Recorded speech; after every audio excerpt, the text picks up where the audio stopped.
let's start. I won't take much. I won't cover much of this topic. Just the basic introduction. Characteristics of microorganisms.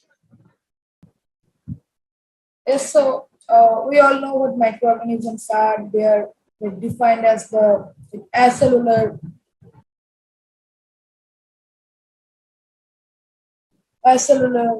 like biological entities, too small to be seen in the naked eye. So these are all the characteristics of microorganisms, and so on like that.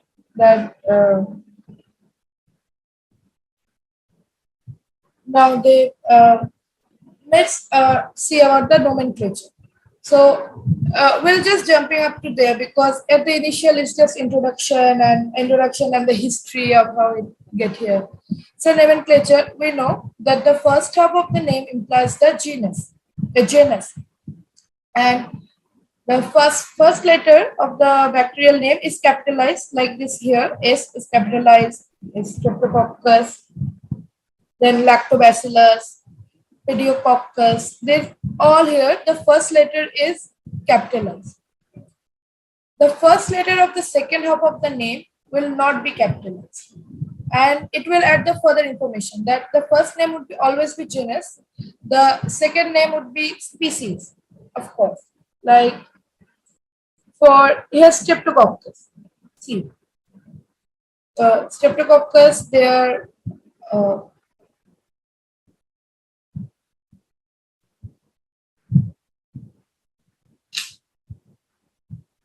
so since since I'm writing it by hand, so I will always like both the parts of the name are either underlined or italicized. So the first here, since I'm writing it by hand, I will underline this. Suppose I'm writing Streptococcus cerevisiae.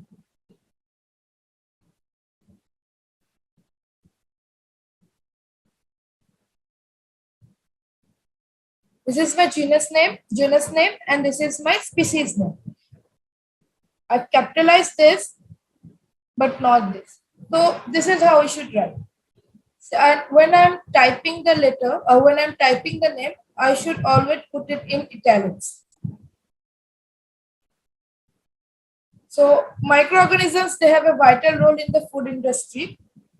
We have divided the microorganisms in two parts. One would be cellular and acellular. Like acellular organisms, they do not have a cell structure. Do not have a cell structure. Okay, they will not replicate by cell division like virus. Virus is an example of acellular microorganism. The cellular microorganisms, we are further dividing it eukaryotic and prokaryotic cell. So eukaryotic cell comes of fungi, yeast, mold, and in prokaryotic cell there is bacteria, gram positive and bacteria we are further dividing it in gram positive and gram negative bacteria. So the cells are mainly bundles of living matter enclosed by plasma membranes or cell wall. Inside the cell lies number of organelles that regulate life process. Like this is my cell. Okay. So it will be bound. It might or might not be bound by a cell wall. So, but it would be bound by something and a membrane, either a membrane or cell wall. Depending on the bacteria, depending on the cell, it would be either membrane or cell wall. And inside it would be all the organelles, everything that need for the life to go on. So, and the cell, like ingestion of nutrients, energy production, release of waste material, replication, everything will be happen inside. So the growth of the cell usually involves reproduction. Bacteria and related microorganisms produce via binary fission. That means the division of a cell into two. The regular center of the bacterial cell lies inside its nuclear structure. So inside the cell, this is our cytoplasm. Okay, and inside we'll have nucleus. The nuclear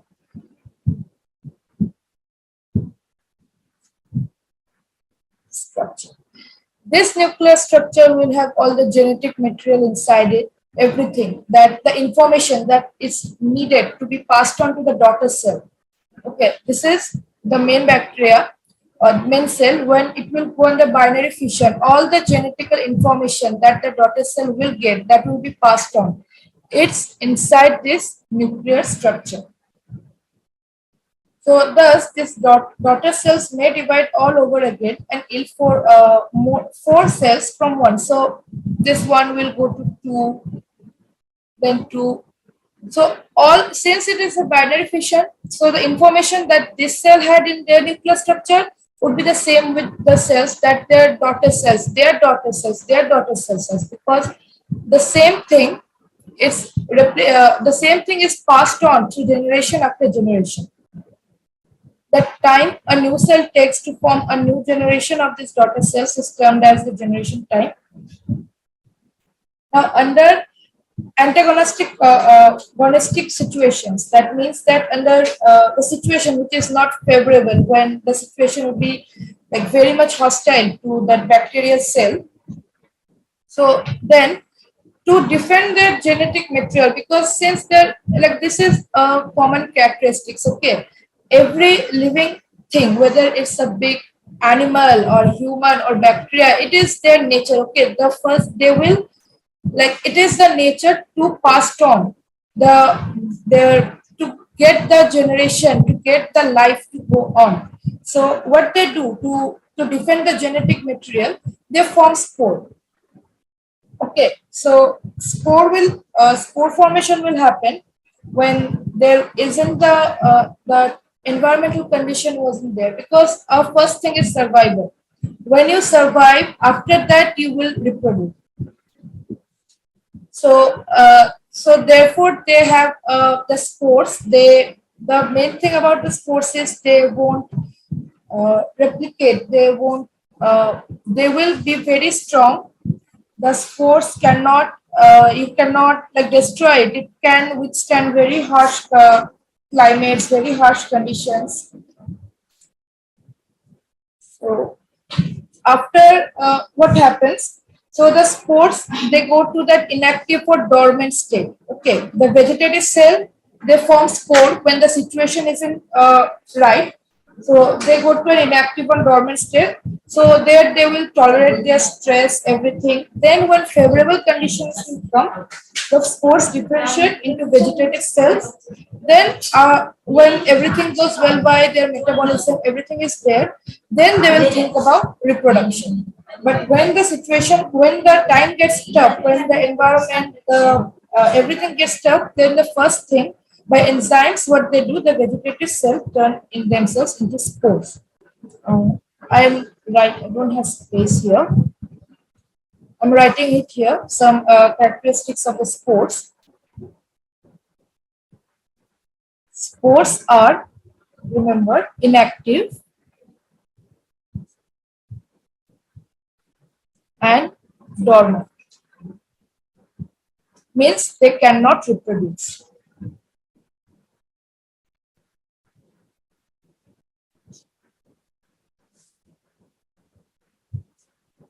They can tolerate stress.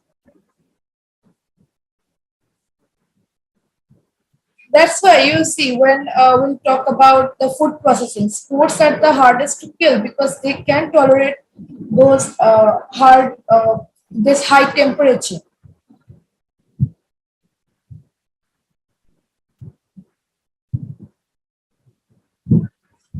And what happens during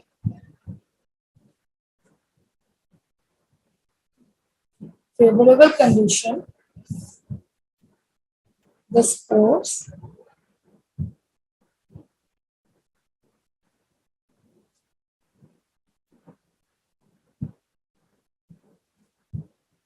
differentiate into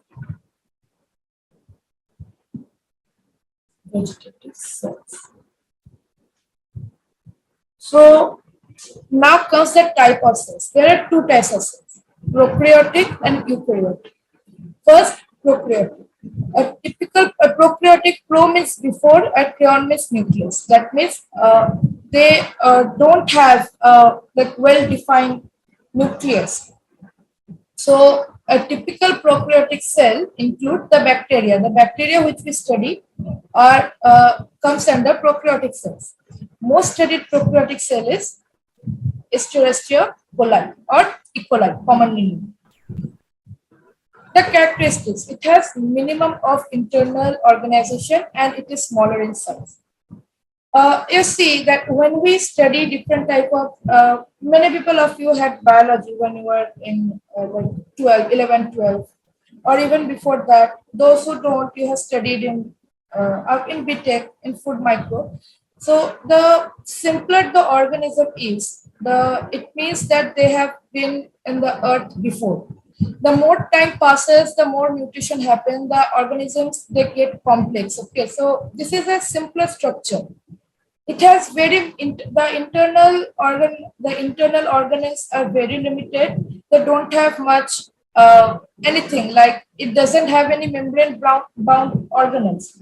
What happens to like after prokaryote we study about eukaryote? This eukaryote have membrane bound organelles. Membrane bound, it is phospholipid, a phospholipid bilayer, it is there to to bound the organelles, but that thing this prokaryote doesn't have.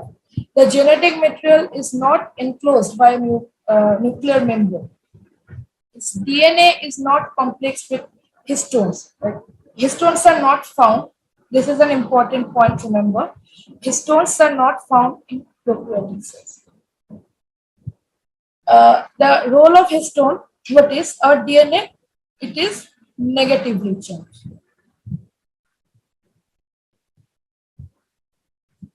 And histones are positively charged protein.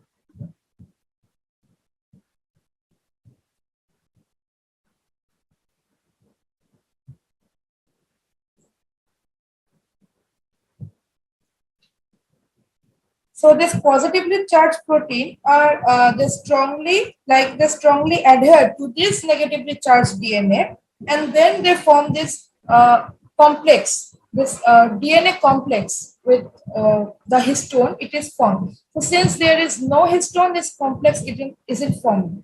So you see how simple this structure is. How simple the structure is, because it has like if you study evaluation, you see that the organism which are the smallest, which came before, which have the basic to go by, they have the basic structure just for them. Then comes eukaryotic cell. Eukaryotic, yes, tell me. In the previous slide, can you explain that DNA point again? Yes, see what happens. DNA is negatively charged. 1 second, here they say that the nucleus, they collectively they form a structure which we see in the eukaryote. But in prokaryote, we don't see. So how this structure is formed, it is saying DNA is not complex with histones. How DNA is complex with histones? DNA is negative, and my histone proteins, they're positive. So there is an attraction between positive and negative. Okay. So these histones which are positive, they adhere, means they stick to the negatively charged DNA. Then a complex is formed. This is the chromosomal DNA which is packed. It is in a complex, and this complex is only formed because of histone. Since there is no histone, then the DNA, they are not like packed together. You get it, no? Yes, ma'am. Always remember that DNA is negatively charged and histones are positive. The only reason the complex is formed because negative and positive attracts each other, and then they have a pact in nucleus. They form a pact, and this chromosomal DNA complex is formed.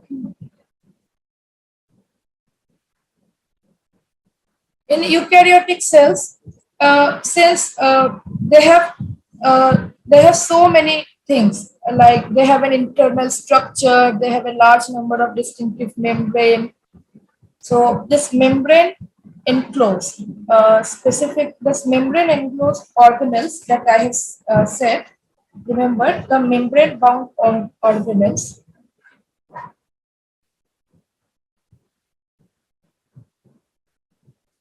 This membrane is phospholipid.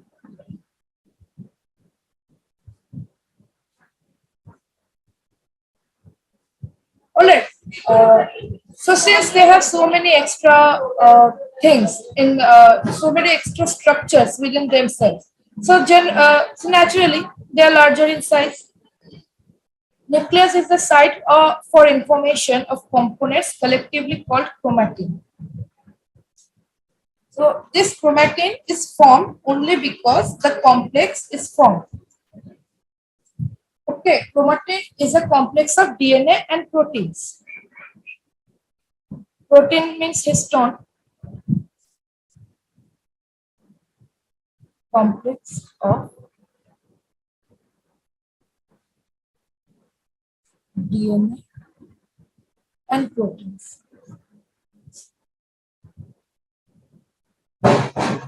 So since it is not, the proteins are not there, the chromatin is not there. Okay. So whenever you find something about that, like anything about this complex of which has the chromatin, which can, one thing, this chromatin is responsible for DNA replication. Uh,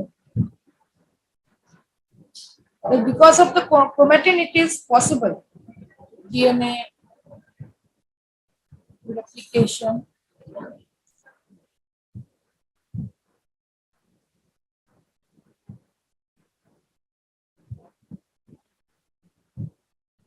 I'm just writing that. Okay. Transcription,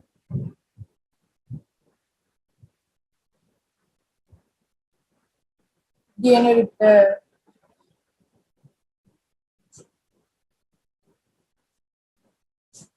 genetic recombination, cell division,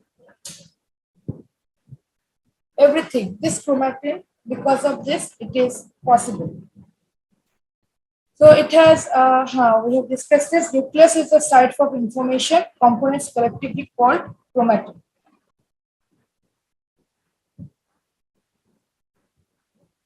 So the morphological characteristics, the bacterial cell is very small.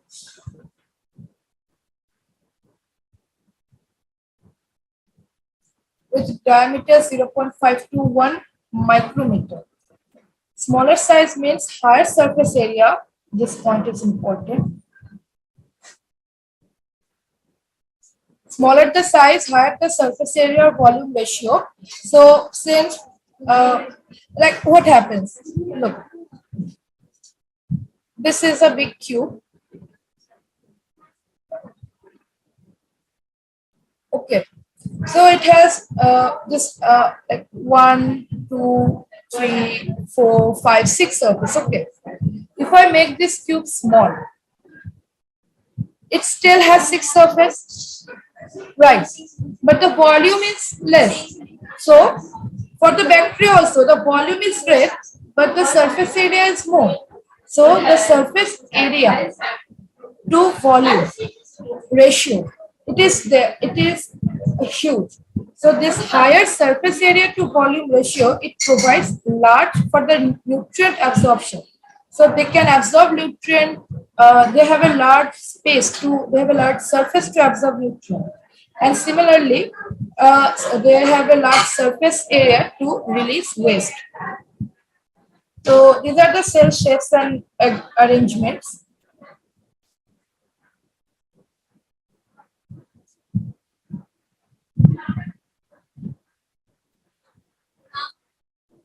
The first is coccus. Coccus, plural cocci. They are spherical.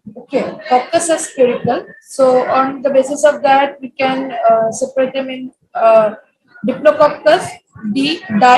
This is means two. So diplococcus means they are arranged in pairs. Streptococcus arranged in chains. Staphylococcus, they arrange like cluster of grains. Randomly they arrange. Tetra means four. So they arrange in a group of four. They look almost like a square. Sarcida, they arrange in a group of eight. So Sarcina looks small cubes and they are very difficult to distinguish from tetra, but they can be distinguished. In the next slide, I'm showing you the figures. Like this is coccus, a single round. Streptococci are in a chain. Diplococci, there are two. Staphylococcus, you have seen they are arranged in some grapes, like they have no structure. Now for tetrad and sarcina. Look, the tetra, you can see the 2D. You can say it's two-dimensional. They say it resembles a square. Square is two-dimensional. But sarcina looks like small cubes. So how do you differentiate a tetrad from sarcina? Sarcina has 3D structure of a cube, where my tetrad will have a 2D, two-dimensional structure of a square. This is a big difference between sarcina and tetrad. Now comes bacillus. The plural is bacilli, they are rod shaped. Dictobacillus, again they arrange in pairs. Streptobacillus, it is arranged in chain, like end-to-end chain. The strepto, whenever you find streptococcus, streptobacillus, strepto means chain. Okay, remember.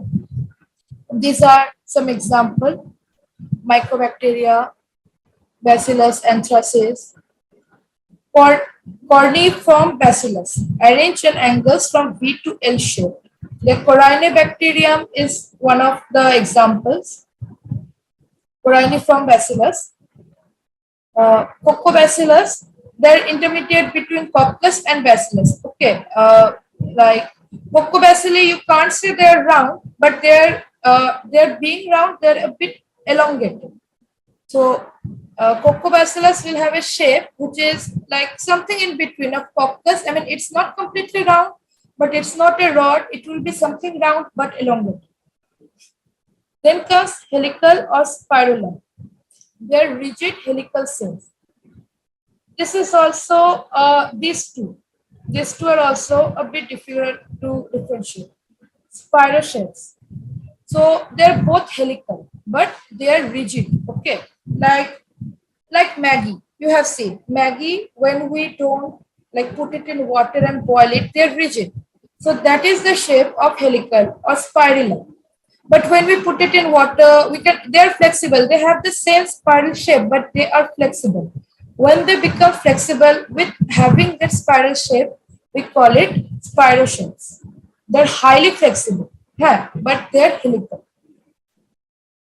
Then Vibrio, the bacterium with curved or comma-shaped cell. They have no arrangement. They are comma-shaped bacteria, Vibrio. Pleomorphic, they do not display a constant shape. Okay, they can exhibit variety of shapes. Like they don't have a certain we cannot say that it will show this type of shape only. They will show whatever shape they like.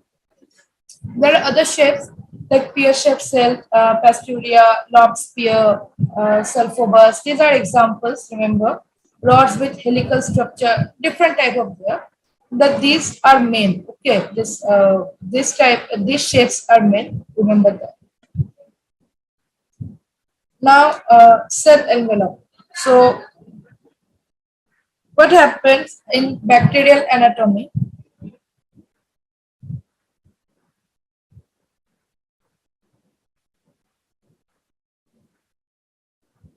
There are mainly three structures which we have to see.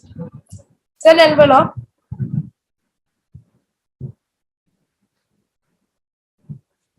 external structure,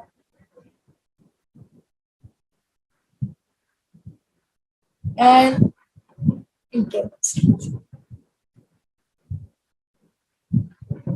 So what is cell envelope? The layers, the cell envelope, the line between cytoplasmic membrane and the capsule. Okay, they are referred to collectively as cell wall. Cell wall is very important. The significance of cell wall is they maintain the cell shape. Like any cell that loses its cell wall loses its shape as well. Like amoeba doesn't have a shape. Also, it doesn't have a cell wall. Protects bacteria from osmotic lysis. What is osmotic lysis? Suppose this is our, wait, I'll use a different pen.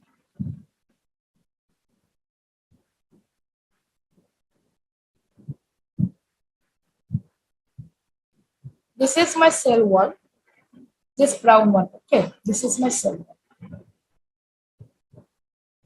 And this green one is my cell. Here will be nucleus. This green one is my cell. It's bound here. So what happens when the cell, due to osmosis, it absorbs water and it increases its mass. So this cell wall is very rigid. Okay, if there is no cell wall, at some time the cell might burst, but because of the cell wall, it cannot burst. So this cell wall protects the bacteria from dying, from bursting. So protects bacteria from osmotic lysis. Similarly, it acts as a barrier, protects cell contents from external environment, determines reactivity to gram-stain. Cells become gram-negative if they lose cell wall. So those gram-negative bacteria, the dyes we use in gram-stain, gram-negative bacteria, they don't have cell wall. Hence, they lose the color. But gram-positive bacteria, they have the cell wall and they can retain the color of the dye that we use for gram-staining. So this is a big difference. The gram staining is only possible because of this cell wall. Site of action of certain microbial agents like penicillin. So suppose you are living in a house. What if someone wants to attack you? They will like break your walls. They will break the door, anything. I mean, the thing that is around you that contain it. The same thing happens with antibiotics or the antimicrobial agents. They attack the cell wall. They destroy the cell wall, then they get inside. So the cell wall is the site of action of certain antimicrobial agents like penicillin, cephalosporins. This would happen. They destroy the cell wall, then they get inside, then they kill the bacteria, the virus, the bacteria which are causing you distress, which meant to be killed. So substance, they are acting against cell wall. Lysosome, it is an enzyme. It found in tears and saliva. It breaks down the components of cell wall. We have discussed just before antibiotics that inhibit cell wall synthesis, such as penicillin, cephalosporin. Then there is autolytic enzymes. Autolytic enzymes are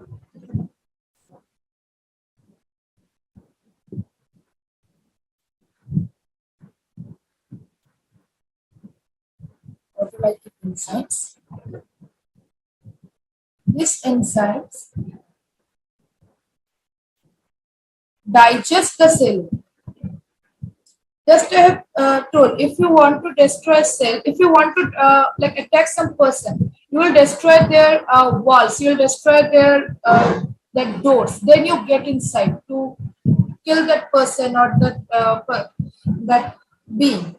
Similarly, what these bacteria do, they first destroy the cell wall, then they get inside the cell, and then they mess up what is inside. Okay, that's how the antibiotics work. It's not all antibiotics. This is the mechanism of some antibiotics. Enzyme digest enzymes.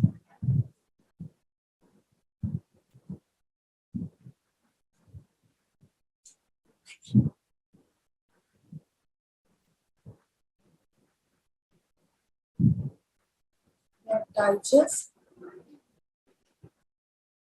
cell wall.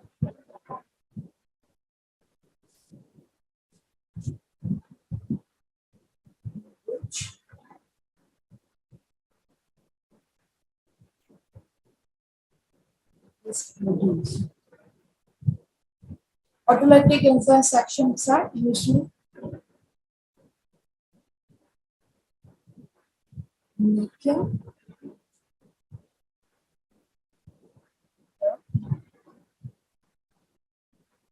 it of the cell. An example is Streptococcus pneumoniae. This bacteria is responsible for pneumonia. So that now you see why pneumonia is like people get scared when they have pneumonia, because this bacteria does they produce autolytic enzymes, and this is how they destroy our cells. Uh, I think it's time now. I mean,